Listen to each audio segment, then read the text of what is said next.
Welcome to this daily update video, and it turns out we have a lot to talk about. We just have to go to the West Pacific to find it.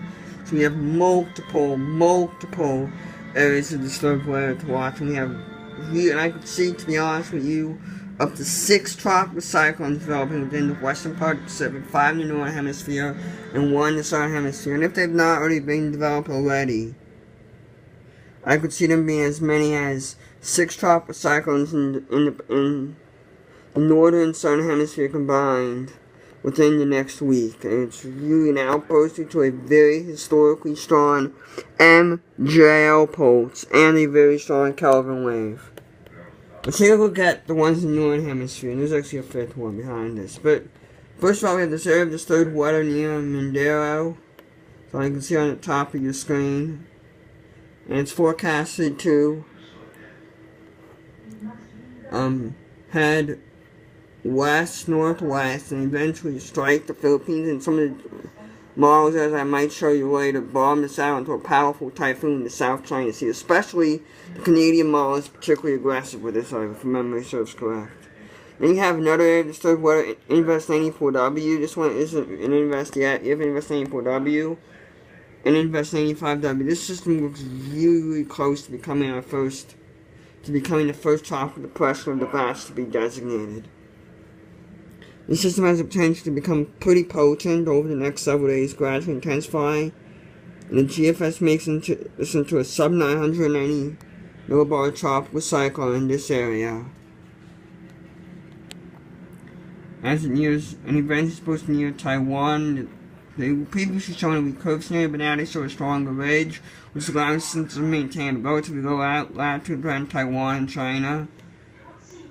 Then you have another system that models developed behind this system, and then you have this thing behind 95W, and then you have 94W. Then this is where it gets kind of confusing, but most models agree on 95W. There's some disagreement on what to do with 94W, and I'll get to that in a bit. And then you have this system behind it, which is forecasting the short term to continue on that west-northwesterly track. We'll see if it gets absorbed by 95W or not, and some models will disagree on it. But let's take a look at this 94W mess. Here's the HWRF run for 94W, courtesy of Levi Cowan. You can see it pretty much, this is 95W, and it has 94W that has them 2 merging. However, you get the 95W run HWRF, it shows the opposite. In fact, it shows 3 potent tropical cyclones developing, and each remains quite separate. And obviously you have another very powerful system in the South Pacific here. So that's going to be very interesting to see how it plays out. Then you look at the GFS runs. It also shows something in the South Pacific, meandering the Solomon Islands off the page. It also has, in 5 days, it has this Mindero system, which is kind of forecast to possibly into the Philippines. But an alternate scenario is that the GFS, shown by the where's GFS right now, to the 12Z. I'll show you the 12Z in a sec. Here's the 12Z run. Kind of shows somewhat the same thing a little bit. As we take a look at the 12Z one first, you have this Mindero system. You have 94 and 95W having lunch. 95W is eating, 94W is going to gain 30 pounds. I'm just kidding, but 95W is eating 94W and forecasting from quite a potent typhoon, and possibly, I don't know what exactly does in this run, if it has this Mindero system near Mindero near the Philippines, doing anything much. But I will say some of the other models do make this into a potentially more powerful system in the South China Sea, so it's also going to be interesting to see what happens there. In addition, you have the system to its east, and there's another system right there that is absorbing as well, undergoing yet another fault water. So this is almost like an epic amount of fault water rain right now. Right now, if the forecast stays as it is, however, the 18Z run show 2 separate systems, one over here and one over here. And it sees the Mindero system a little bit weaker and has eventually merging into this 95W system. So there's still 94W, no, it's not 94W, there's still another system here, and there's still another system here. And those 2 systems are also going to have to be monitored, and I could see them each of them becoming a tropical cyclone within about 3-4 days. As you can see, it's looking like an epic but it's looking like an epic outbursts of tropical cyclones coming that hopefully this will spread to the eastern Pacific. You can see in the GFS, yeah. Here's the potent typhoon in the South China Sea. This is 95W. This I believe, no it's not. This I believe is actually a remnant of a Central Pacific disturbance investigating the sea. I mean, this looks like the merger of the two systems to its east of 95W. The merger of those two systems, you can see this brings it to 967. This is on the low res grid. This system has this 95W system at 9. I know it's kind of confusing, but it has at 905. Though on the high res grid has it to 891 millibars. In addition to the two systems to the Mandela system and the two systems that merge together east of it. Look at some of the crappier models. Now you have the no gaps model, which is in the short term.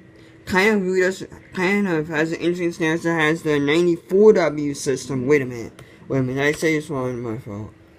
Actually, take that back at the European. I forgot to mention this, but I believe the European has, let me look. Here's, going back to Euro for a second, I forgot to point out something. Here's what it has right now. Here's 95W and here's 94W.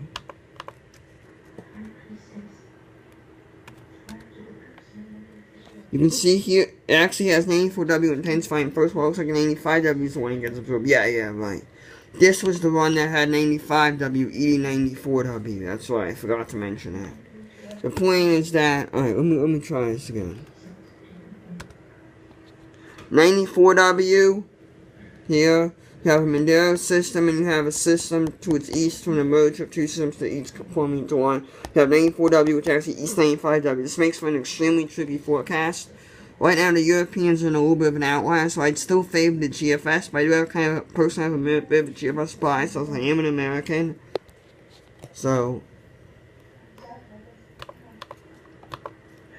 let me see what the... You can see here that you can see in the 0Z European one, they actually had the Mandela system weaker. This is the easterly system. This is, I don't know if, I think it's still 95W. I think I could be wrong though. But right up here, it's still 95W.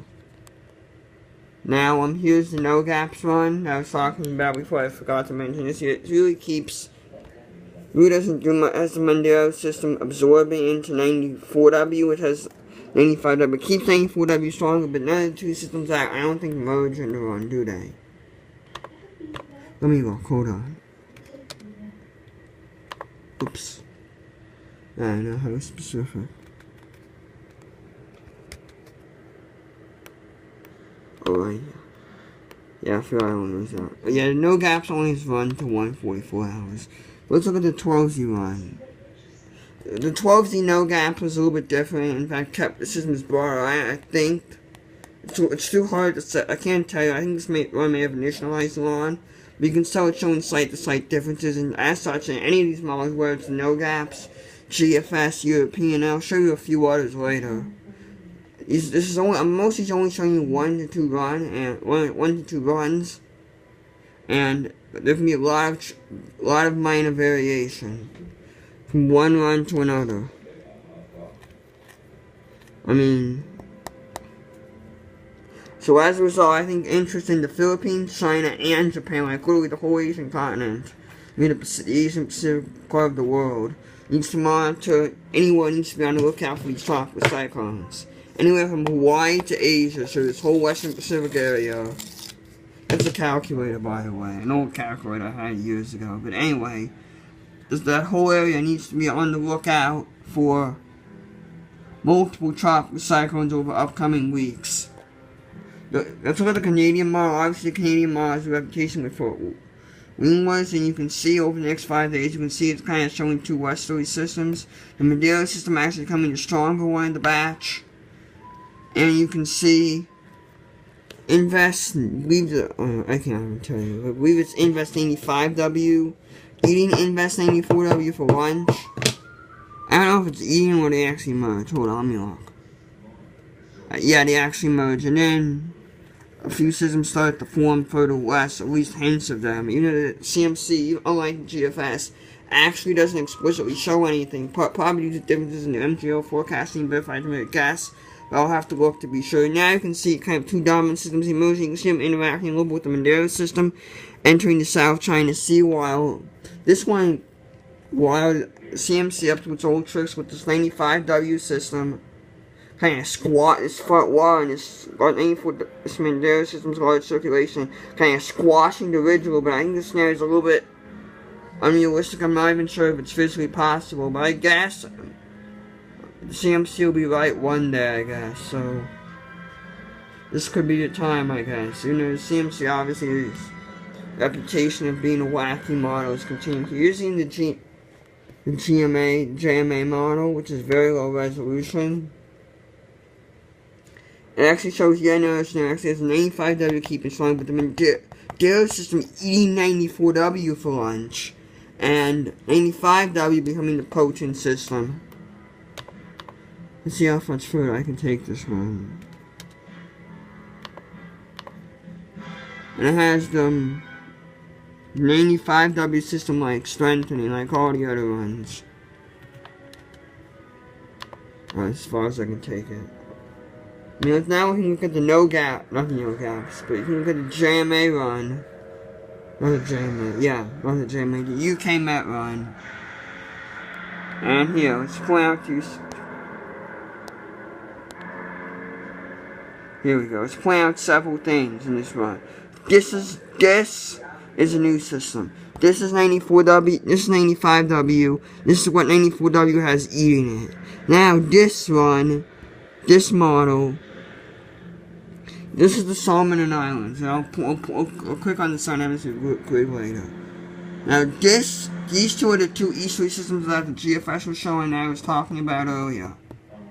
So the first easterly, unlike the GFS, and unlike some of the other models, which had the first easterly system being dominant, the UK Met has the second easterly system becoming dominant, and I believe it has emerged into this. Then here's the Mandela system.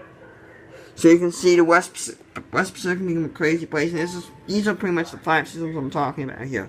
This is 1, this is 2, this is 3, this is 4, and that's 5. Now let's look at these 94W currently. You can see it's getting there. 94W is looking very elongated yesterday. It's looking much better organized now. Going to be interesting to see how it reacts. Now you can see, here's, I showed 94. Now here's the ace gap past 95W. And this system looks like a 25, based on these southern bugs, looks like a 25 to 30 knot tropical cyclone. And I hope the Joint Typhoon Warning Center classifies it as such, but I'm not holding my breath because the Joint Typhoon Warning Center likes to cling towards the Vorak. I mean, in the short term, I think we can expect some slow intensification of 95W / tropical depression. And I do think there's still a very good chance because the models are bullish on a sub-900 millibar tropical cyclone, which I think is not what I wouldn't expect to happen. Is a distinct possibility. Here's the GFS guidance, and Ensemble is actually on decent agreement on a track into within the next 10 days into north of Taiwan but south of Japan. And it's going to be interesting to see how this plays out. I do think there'll be a lot of shifts just because there's so many tropical cyclones, and there's a lot of uncertainty on how these systems are going to interact with each other. Anyhow, that will wrap up this video. Really long video. Hope you guys enjoyed it. Bye.